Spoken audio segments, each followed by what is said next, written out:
walked through the 17th chapter of the first book of Samuel. We walked through the valley of Elah together. I asked you to remember a couple of things the last time I was with you. And one of the things I asked you to please remember at all times is that you'll always be challenged, that you'll always confront a giant, and so you need to always be prepared. I informed you the last time I was on this platform that this place that we are gathered in today is filled with instruments and tools for your preparation.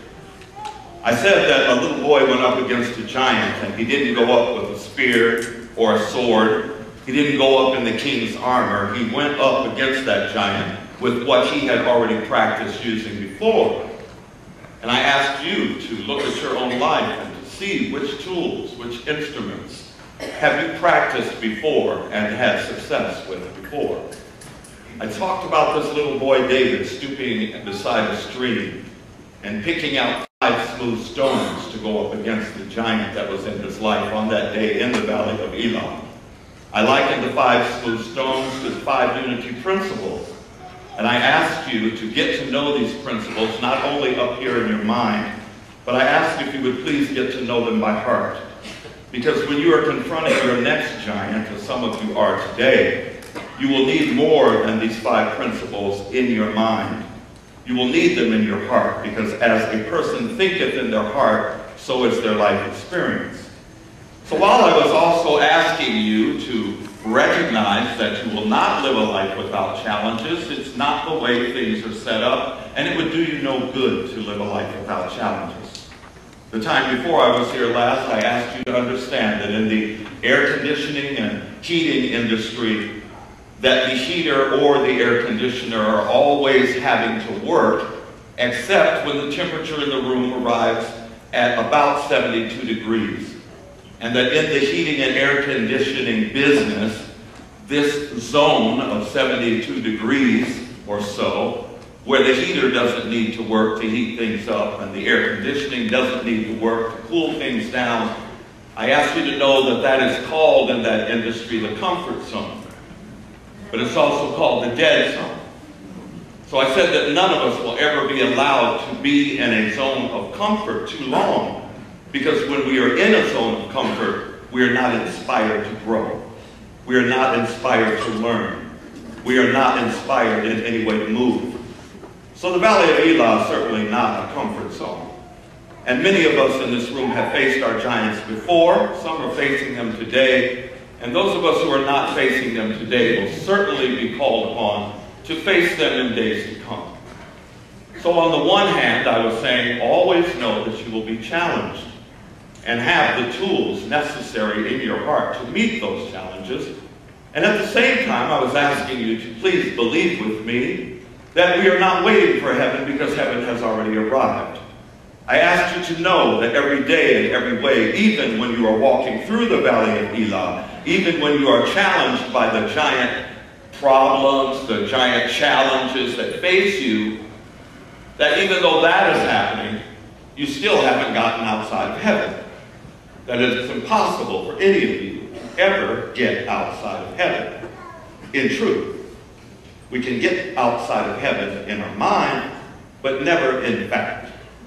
Because you and God are one, and nothing you will ever do, nothing you have ever done, nothing you could possibly do will ever change that. So, the man on stage is asking you to know 2 things: that you're in heaven. You're in the promised land. You're in paradise. But then he also says you'll always be challenged. Those things don't seem to go together in the same sentence to a lot of people. How can a place of challenge, how can a place where I'm visited by problems, things to solve, how can being in a place where people I love actually die or actually abandon me?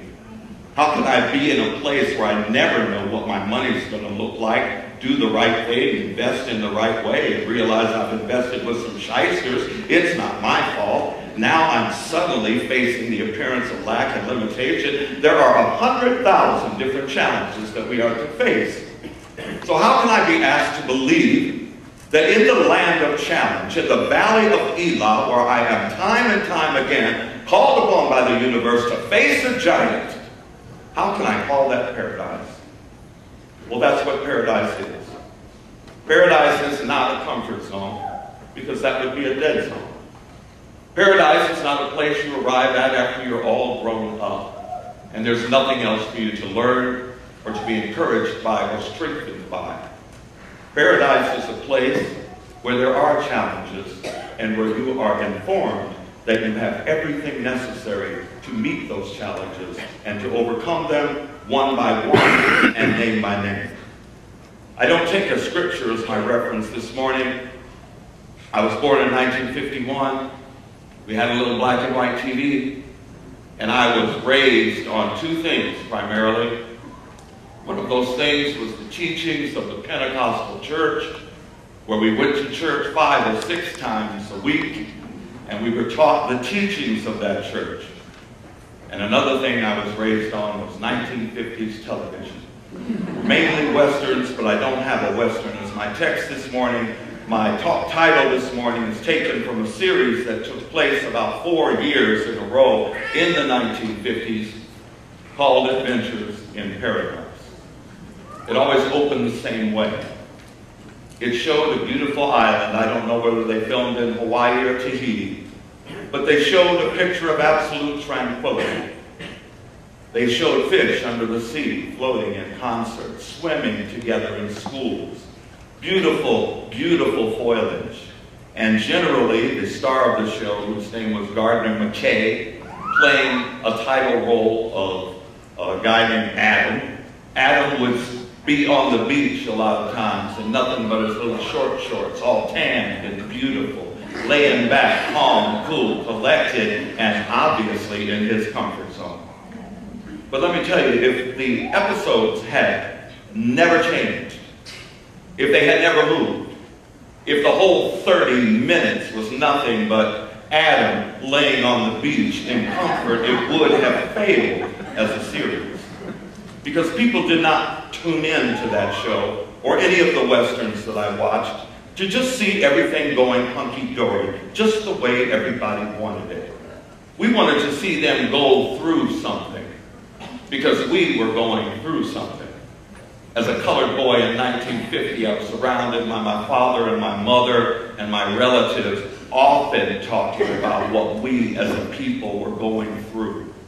In the church, the Pentecostal church, I was often hearing what we as a people, seemingly separate from our Creator, were going through. And people who are going through stuff want the evidence that you can get through stuff. So we tune in to programs where people are going through the fire and making it through the fire to encourage us to make it through yet another fire.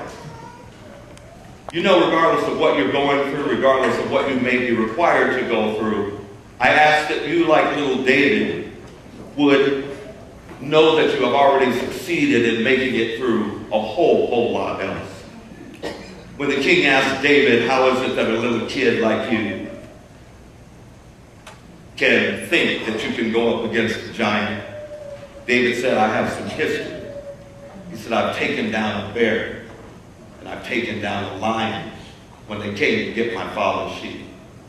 I ask you to examine your own life and look to see that you also have taken down a lion. You also have taken down a bear. It's hard to be discouraged when you take into even brief consideration all you have made it through